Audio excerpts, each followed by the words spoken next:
खुराक भी इस सिलसिले में जो है कोई मददगार होती है या नहीं? जैसा कि हम सुनते हैं आजकल सिंथेटिक आयरन जो होता है वो बहुत ज़्यादा डिस्टर्ब करता है, और आजकल जो आटा मौजूद होता है उसमें भी ये चीज़ मौजूद होती है, और इसके साथ ही साथ एक रिसर्च के मुताबिक 60 से 70% जो अमेरिकन डाइट है ये कॉज बन रही है अल्जाइमर की। इस हवाले से मैं चाहूँगी कि बात करें कि खुराक का अमल दखल क्या है। जी डॉक्टर मून साइमा।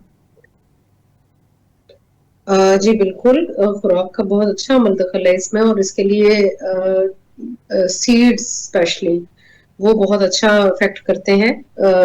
जैसे अगर हम ये समझे, देखें, हम आमतौर पर कहते हैं कि जी जो जो अखरोट है ये हम्म। ब्रेन की शक्ल का है, तो इसका बहुत अच्छा इफेक्ट होता है अगर इसको डाइट में शामिल रखा जाए।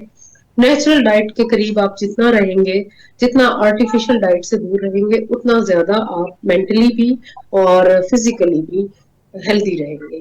क्योंकि हमने नेचर को छोड़ा हुआ है और हम लोग फास्ट फूड और बाकी कोल्ड ड्रिंक्स और इन चक्करों में पड़े हुए हैं।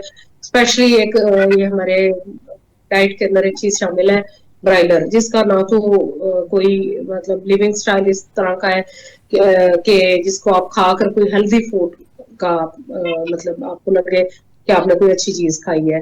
क्योंकि ना तो उसमें यानी जिंदगी तो है, लेकिन उसके कोई आसार या उस तरह की एक्टिविटीज नहीं है इस ब्रायलर चिकन के अंदर। ये बहुत बड़ी रीजन है डैमेज करने की। हमारे पूरे बॉडी के ऊपर इसका ज्यादा साइड इफेक्ट है।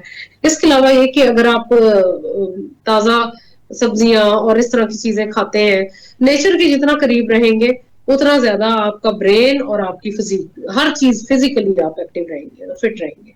ठीक हो गया। और क्योंकि इस बीमारी का बेसिकली पता ही नहीं चलता, कोई इसकी स्पेसिफिक रीजन ही अभी तक सामने नहीं आई, तो इसलिए हम इसको ये नहीं कह सकते कि इसका किसी न किसी चीज के साथ कोई जोड़ है। बुनियादी तौर पर हम यही कह सकते हैं कि आप अपने सोच को, अपने अपने इर्द गिर्द के माहौल को जितना पॉजिटिव रखेंगे या जितना खुश रहेंगे, जितना रिलैक्स रहेंगे, उतना ज्यादा आप हेल्दी रहेंगे। इसका यही एक मेरे ख्याल से सोल्यूशन है। बाकी कोई, क्योंकि इसको कहीं पर भी अभी तक साबित नहीं किया जा सका, कहीं पर इसकी प्रूविंग नहीं हुई कि बेसिक रीजन क्या है। हाँ, थोड़ा जी। सा ये जैसे डॉक्टर साहबा ने बताया कि प्रोटीन और इस तरह के कुछ इश्यूज जो सामने आते हैं, उनको उनको कहा जाता है कि कोई कॉज हो सकती है।